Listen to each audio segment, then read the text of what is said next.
Hi guys, welcome back to the channel, and I'm coming back to PC setup. Finally I played Call of Duty and I found it's still not my thing, so I'm coming back to indie games, to horror games, and this is both.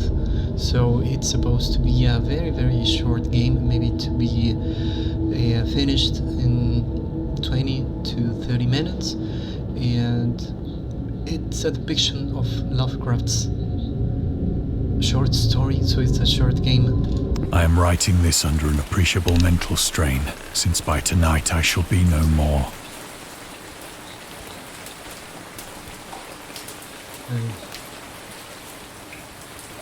It's supposed to be a short game, a short story, so let's get to it.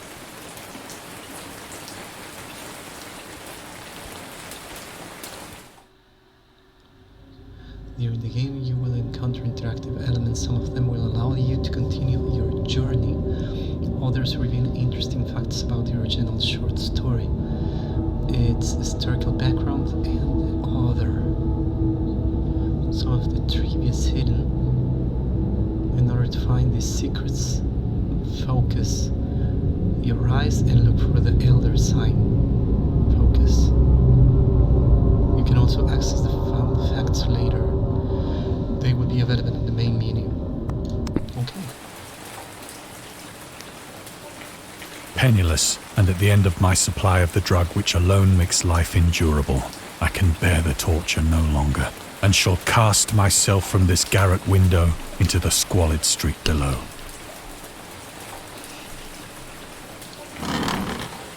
Do not think from my slavery to morphine that I am a weakling or a degenerate.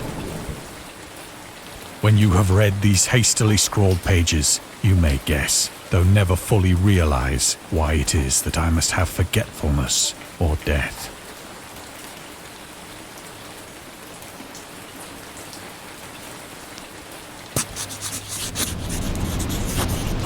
It was in one of the most open and least frequented parts of the broad Pacific that the packet of which I was supercargo fell a victim to the German sea raider.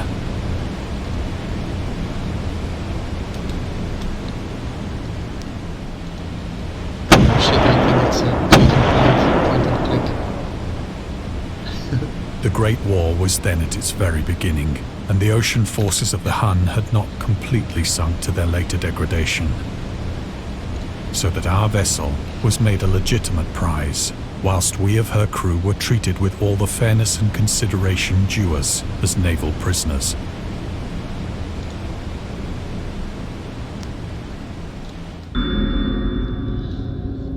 The Huns were Central Asian nomads who established dominion in Europe and invaded the Roman Empire in the 5th century AD. They were known as brutal, deadly warriors and masters of quick raids who also developed powerful composite bows, lassos, and early siege weapons.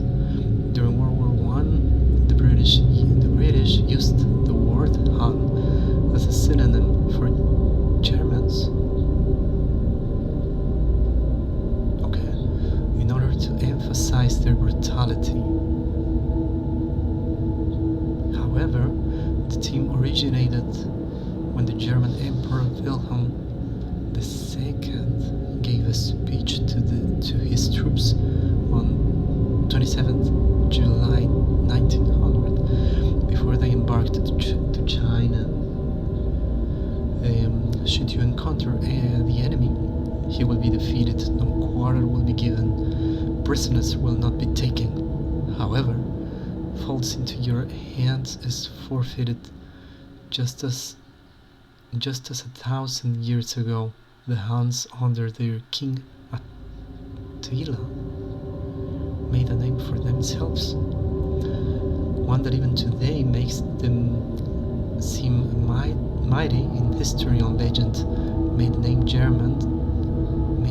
German be affirmed by you in such a way in China that no Chinese will ever again dare to look cross-eyed at the German. The refusal to take prisoners was clear breach of the laws and customs of metaphor adopted during the first Hague Convention of 1899.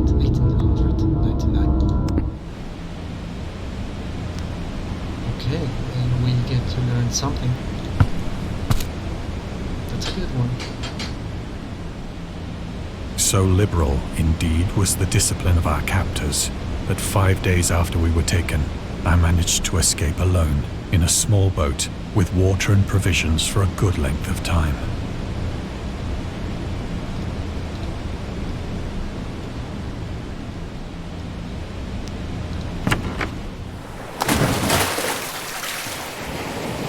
When I finally found myself adrift and free, I had but little idea of my surroundings.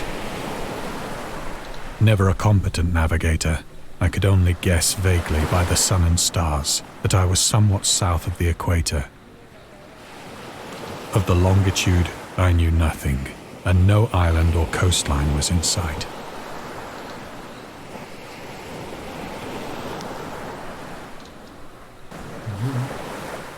The weather kept fair, and for uncounted days I drifted aimlessly beneath the scorching sun, waiting either for some passing ship or to be cast on the shores of some habitable land.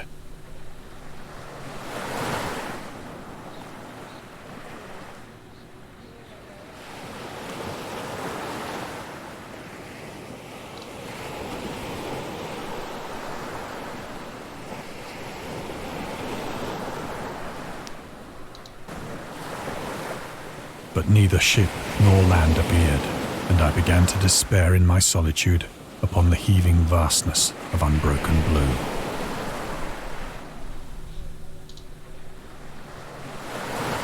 The change happened whilst I slept. Its details I shall never know, for my slumber, though troubled and dream-infested, was continuous.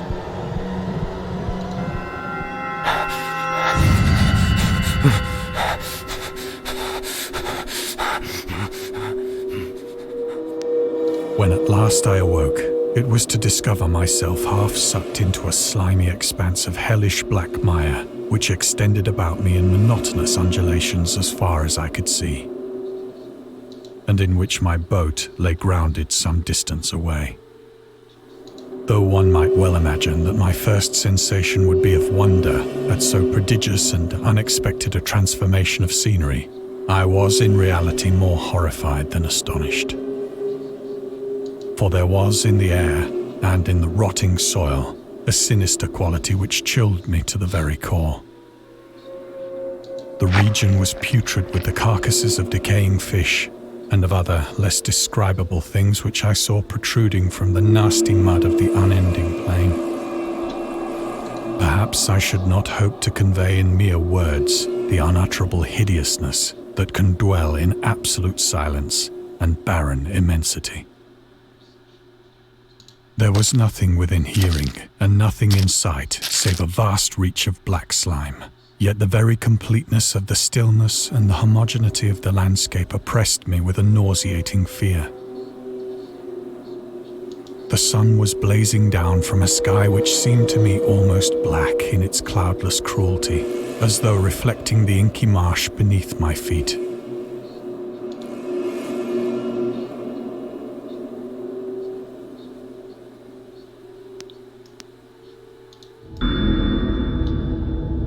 Origins of Dagon. Dagon seems to be inspired by the Fish Head, a short novel by Irvin Cobb about an unnatural affinities between a hybrid idiot and a strange fish. Again, about unnatural affinities between a hybrid idiot and the strange fish of an isolated lake. Supernatural horror and literature.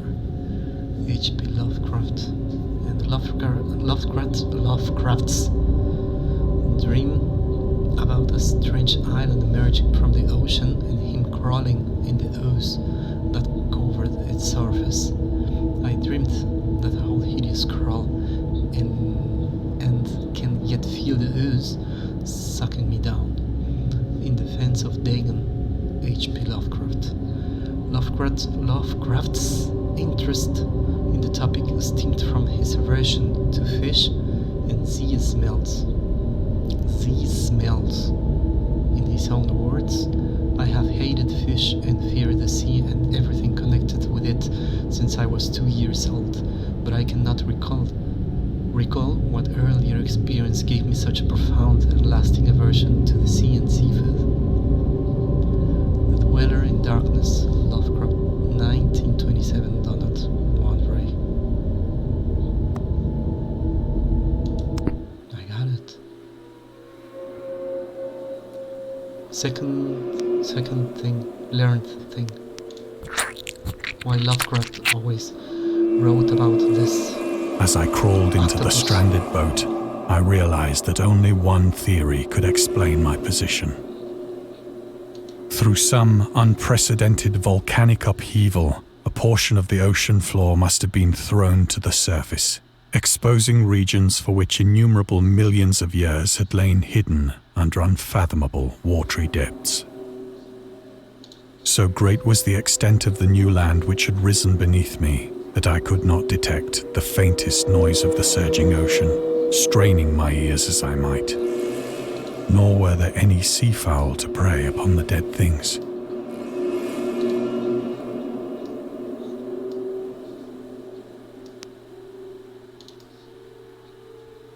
For several hours I sat thinking or brooding in the boat, which lay upon its side and afforded a slight shade as the sun moved across the heavens. As the day progressed, the ground lost some of its stickiness and seemed likely to dry sufficiently for traveling purposes in a short time. That night I slept but little, and the next day I made for myself a pack containing food and water, preparatory to an overland journey in search of the vanished sea and possible rescue.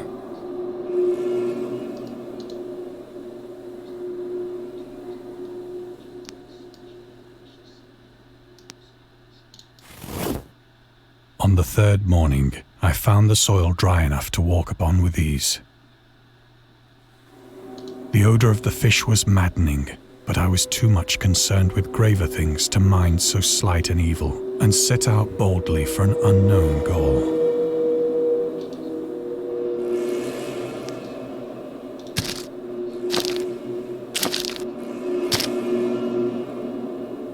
All day I forged steadily westward, guided by a faraway hummock which rose higher than any other elevation on the rolling desert.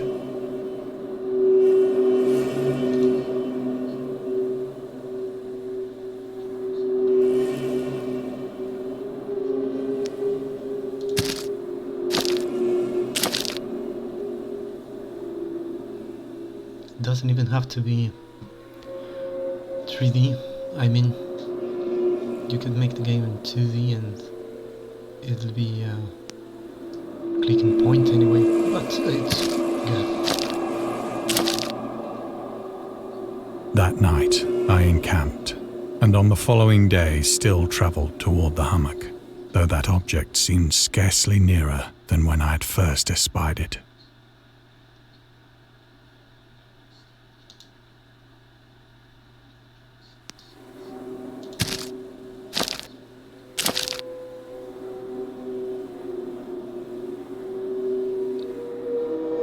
By the fourth evening, I attained the base of the mound, which turned out to be much higher than it had appeared from a distance. An intervening valley setting it out in sharper relief from the general surface. Too weary to ascend, I slept in the shadow of the hill. I know not why my dreams were so wild that night, but ere the waning and fantastically gibbous moon had risen far above the eastern plain, I was awake in a cold perspiration, determined to sleep no more. Such visions as I had experienced were too much for me to endure again. And in the glow of the moon I saw how unwise I had been to travel by day. Without the glare of the parching sun, my journey would have cost me less energy. Indeed, I now felt quite able to perform the ascent which had deterred me at sunset. Picking up my pack, I started for the crest of the eminence. Crazy. I have said that the unbroken monotony of the rolling plain was a source of vague horror to me. But I think my horror was greater when I gained the summit of the mound and looked down the other side into an immeasurable pit or canyon, whose black recesses the moon had not yet soared high enough to illumine. I felt myself on the edge of the world, peering over the rim into a fathomless chaos of eternal night. Through my terror ran curious reminiscences of Paradise Lost, and of Satan's hideous climb through the unfashioned realms of darkness. As the moon climbed higher in the sky, I began to see that the slopes of the valley were not quite so perpendicular as I had imagined.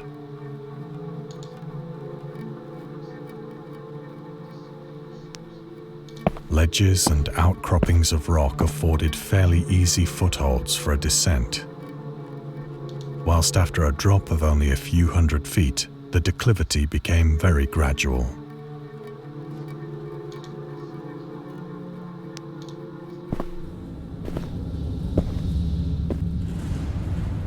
Urged on by an impulse which I cannot definitely analyze, I scrambled with difficulty down the rocks and stood on the gentler slope beneath, gazing into the Stygian deeps, where no light had yet penetrated. All at once, my attention was captured by a vast and singular object on the opposite slope, which rose steeply about 100 yards ahead of me. An object that gleamed whitely in the newly bestowed rays of the ascending moon.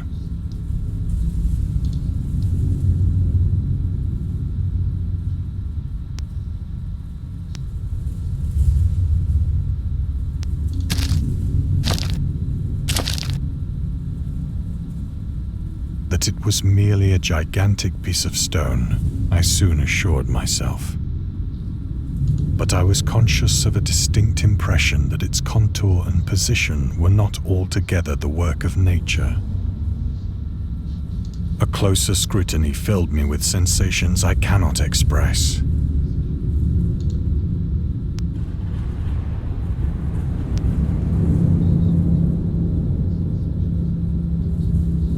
For despite its enormous magnitude and its position in an abyss which had yawned at the bottom of the sea since the world was young, I perceived beyond a doubt that the strange object was a well-shaped monolith, whose massive bulk had known the workmanship and perhaps the worship of living and thinking creatures.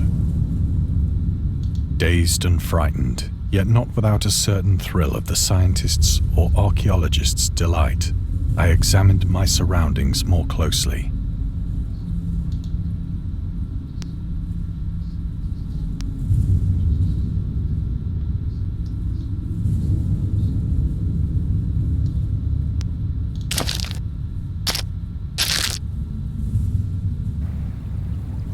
The moon, now near the zenith, shone weirdly and vividly above the towering steeps that hemmed in the chasm, and revealed the fact that a far-flung body of water flowed at the bottom, winding out of sight in both directions and almost lapping my feet as I stood on the slope. Across the chasm, the wavelets washed the base of the Cyclopean monolith, on whose surface I could now trace both inscriptions and crude sculptures.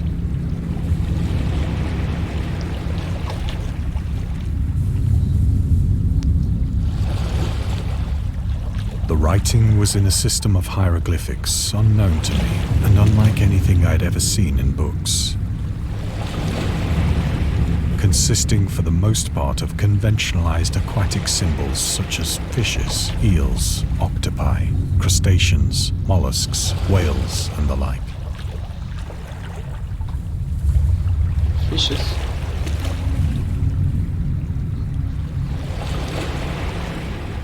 Can you say fishes?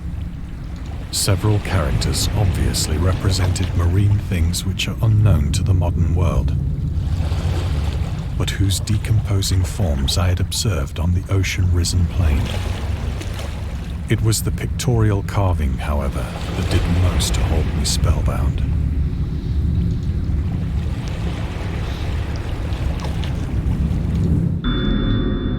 Storytelling methods. Dagon contains many themes and storytelling methods that Lovecraft developed in his later works, such as telling the story through carvings at the Mountains of Madness, the Nameless City, journals and characters' notes, the Shadow Out of Time, the Hunter of the Dark, islands emerging from the ocean, the Call of Cthulhu, or fictional beings and deities based on real events and mythologies, Mygo and the Whisperer in Darkness. It's also considered the origin of the popular Cthulhu mythos. Some of Lovecraft's other stories also conclude in a manner similar to the Dagon. But let's skip the details in order not to spoil the ending.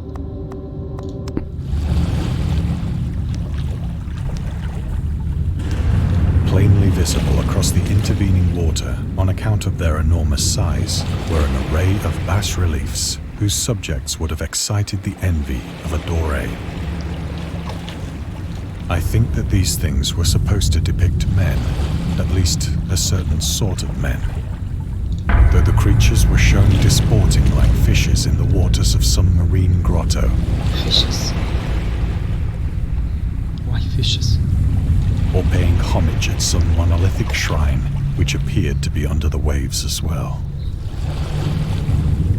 Of their faces and forms I dare not speak in detail, for the mere remembrance makes me grow faint. Grotesque beyond the imagination of a Poe or a Bulwer. They were damnably human in general outline, despite webbed hands and feet, shockingly wide and flabby lips, glassy, bulging eyes, and other features less pleasant to recall. Curiously enough, they seem to have been chiseled badly out of proportion with their scenic background. For one of the creatures was shown in the act of killing a whale, represented as but little larger than himself. I remarked, as I say, their grotesqueness and strange size, but in a moment decided that they were merely the imaginary gods of some primitive fishing or seafaring tribe. Some tribe whose last descendant had perished eras before the first ancestor of the Piltdown or Neanderthal man was born.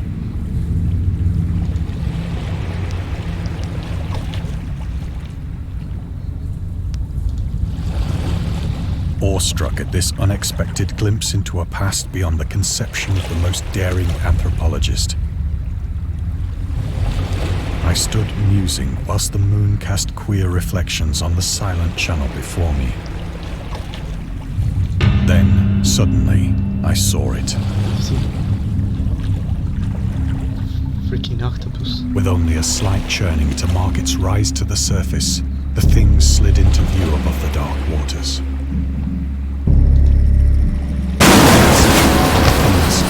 Loathsome, it darted like a stupendous monster of nightmares to the monolith,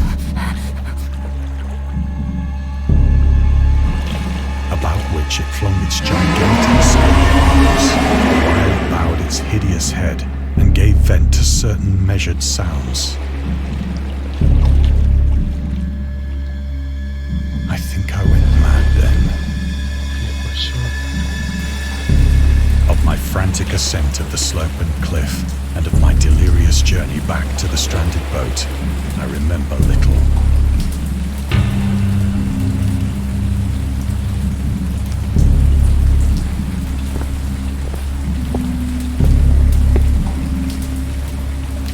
I believe I sang a great deal and laughed oddly when I was unable to sing.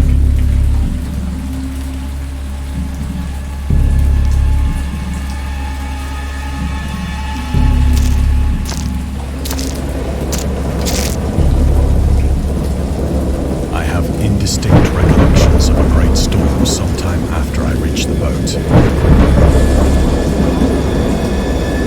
At any rate, I know that I heard pearls of thunder and other tones which nature utters only in her wildest moods.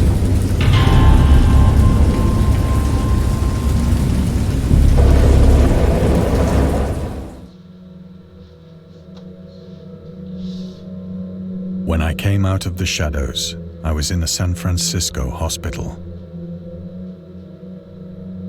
Brought thither by the captain of the American ship which had picked up my boat in mid-ocean. In my delirium, I had said much, but found that my words had been given scant attention. Of any land upheaval in the Pacific, my rescuers knew nothing. Nor did I deem it necessary to insist upon a thing which I knew they could not believe.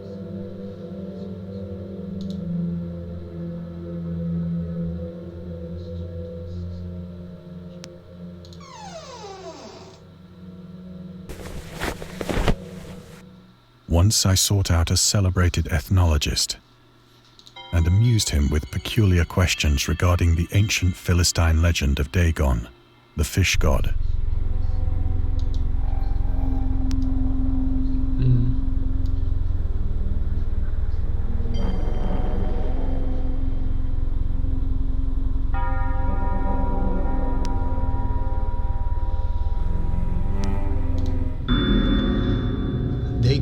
Dagon was the main deity of the Philistines, worshipped throughout the Middle East, and as the ancient god of fishes, of fertility and crops. In Hebrew, the word Dagon was a common noun for grain. The rulers of Akkad, Mesopotamia, chose him as patron saint of their war conquests.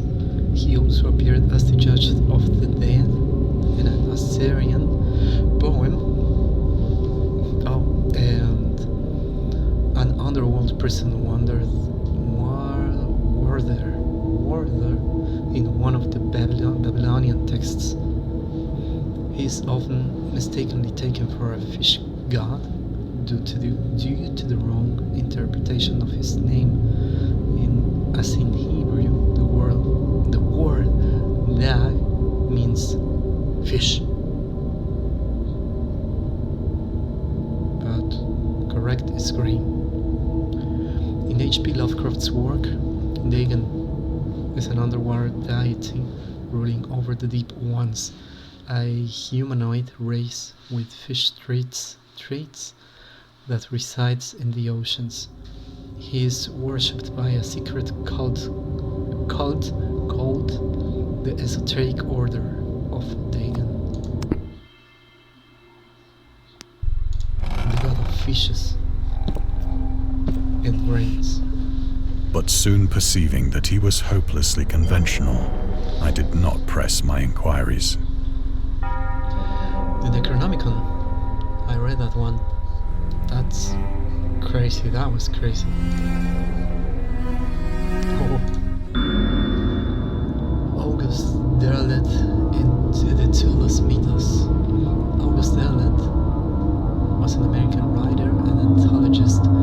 He also befriended Lovecraft and published many of his works throughout his company, Arkham House. Holy shit.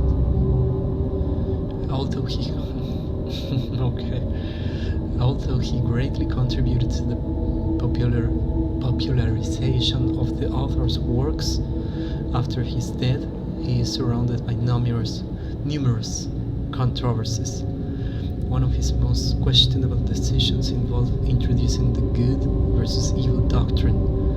Derleth was a devout Catholic.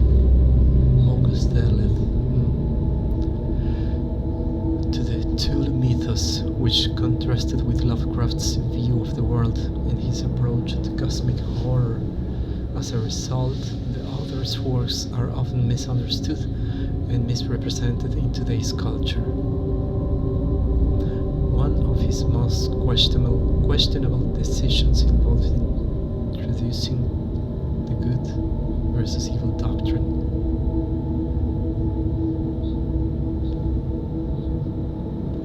It is also worth noting that Lovecraft was never really interested in creating a mythology, and the term Tulu mythos was coined by Derleth after the author left the mortal plane.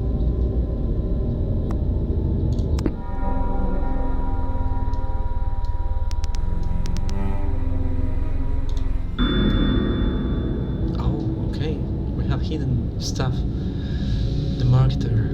Lovecraft's attempts to find a job in 1925 were influenced by advice he received from friends. Among others, he started freelancing for a marketing magazine where he would write announcements and commercials. Feel free to judge his copywriting skills for yourself. From an ad for Curtis Woodwork. Curtis Woodwork embraces both the usual structural units and the cleverest contrivances of built-in or permanent furniture, such as bookcases, dressers, buffet, and cupboards. Every model is conceived and created with the purest art, ripest scholarship, and mellowest craftsmanship which energetic enterprise can command, and made to conform rigidly to the architecture of each particular type of home. The cost, considering the quality, is amazingly low, and a trademark of the individual pieces prevents any substitution by careless contractors. Source: Lovecraft Studies, Volume 7, Number 1, H.P. Lovecraft, S.T. Joshi.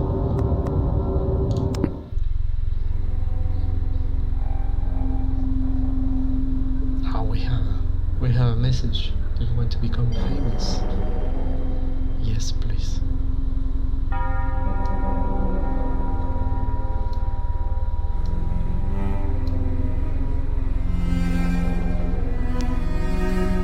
Oh, what the hell?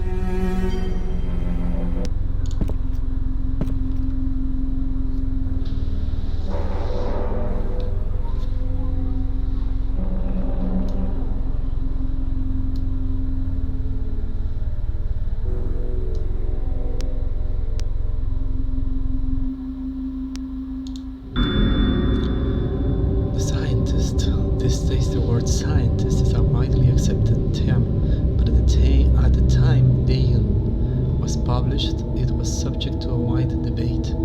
After the author used it in the story, critics pointed out that man of science was a more appropriate term to employ. He admitted, in Defiance of Dagon, that if Dagon were to be reprinted, he would indeed use the phrase they suggested. Scientist was coined as an analog to artist, to be used when referring to those studying different branches of science. Yet, in the 19th and early 20th century, scientific researchers in Great Britain and the United States were of the opinion that man of science, resembling the term man of letters, was the only proper choice. Among other things, it was gender specific, indicating that science was an endeavor to be pursued by only one sex. The term scientist became more accepted only after World War II, and man of science started fading into obscurity as an old-fashioned synonym.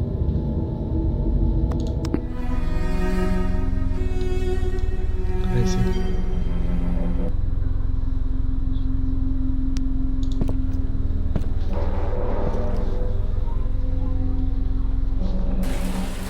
It is at night, especially when the moon is gibbous and waning, that I see the thing. Yeah, you said thing. I tried morphine, but the drug has given only transient surcease and has drawn me into its clutches as a hopeless slave. So now I am to end it all, having written a full account for the information or the contemptuous amusement of my fellow men.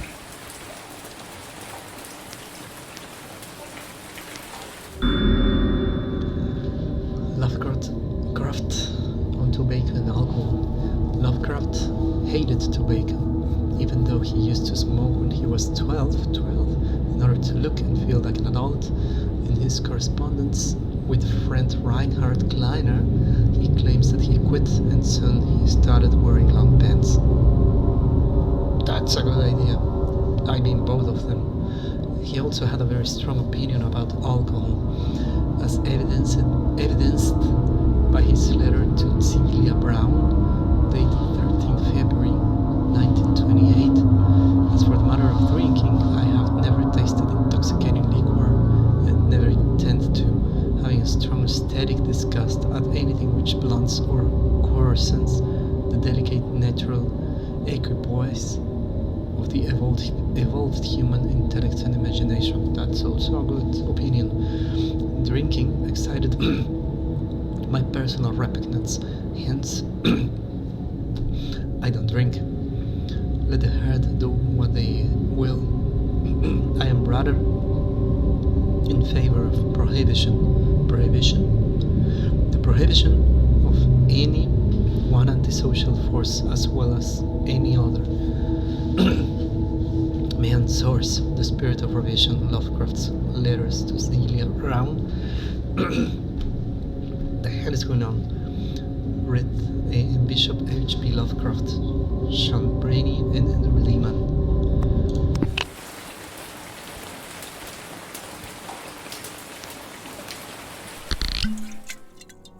Often, I ask myself if it could not all have been a pure phantasm.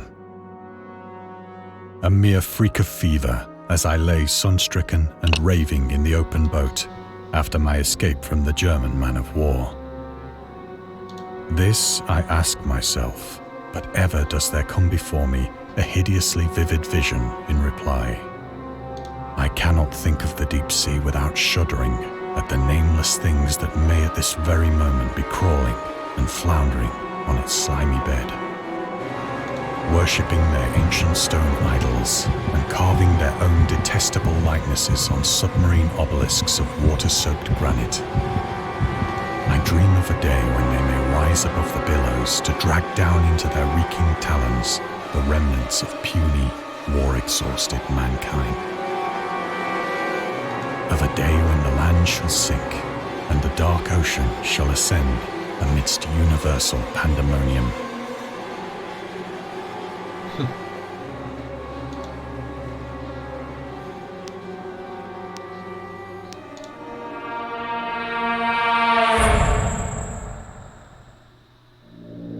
The end is near. I hear a noise at the door, as of some immense slippery body lumbering against it.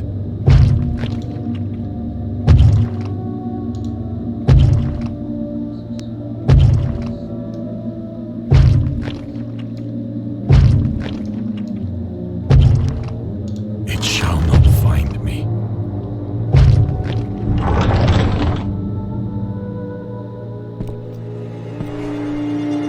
God, that hand!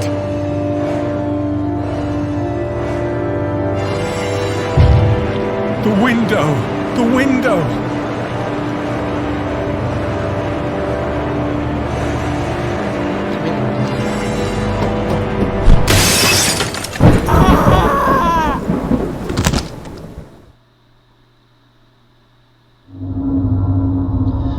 Thank you for playing. Thank you for watching.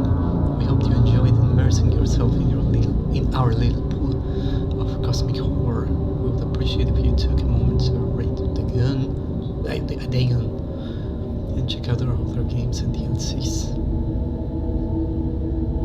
I will do this.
I gave a couple of thumbs up and then I saved this DLCs.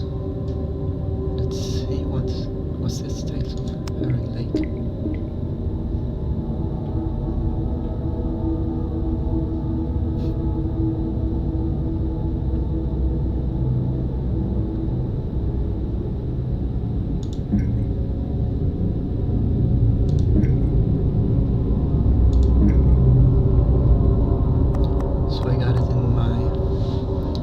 Wish list.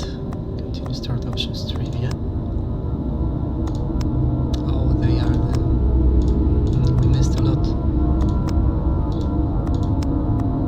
So guys, I am calling this series for this week Halloween specials. I always, or pretty much always, play horror games, but this time I will keep playing horror games, of course, but it'll be related to Halloween. And tomorrow I will be starting in PlayStation, sadly, but it looks like, I don't know, what's the name of this? Horror Before Christmas, or Nightmare Before Christmas with Jack Skeleton. This game looks similar, and I think it would be interesting to play this before Halloween. For us Halloween special, I wanted to start with this game, and tomorrow we will continue with the next one, this kind of Halloween, I don't know, cartoonish kind of game. If it sucks, anyway, I will play only for Halloween, so it will be 1 week, and the next week I will be playing something different. If it doesn't, then it's going to be fun. So thanks a lot, guys, for coming back, and I will see you next time. Thanks a lot. Bye bye.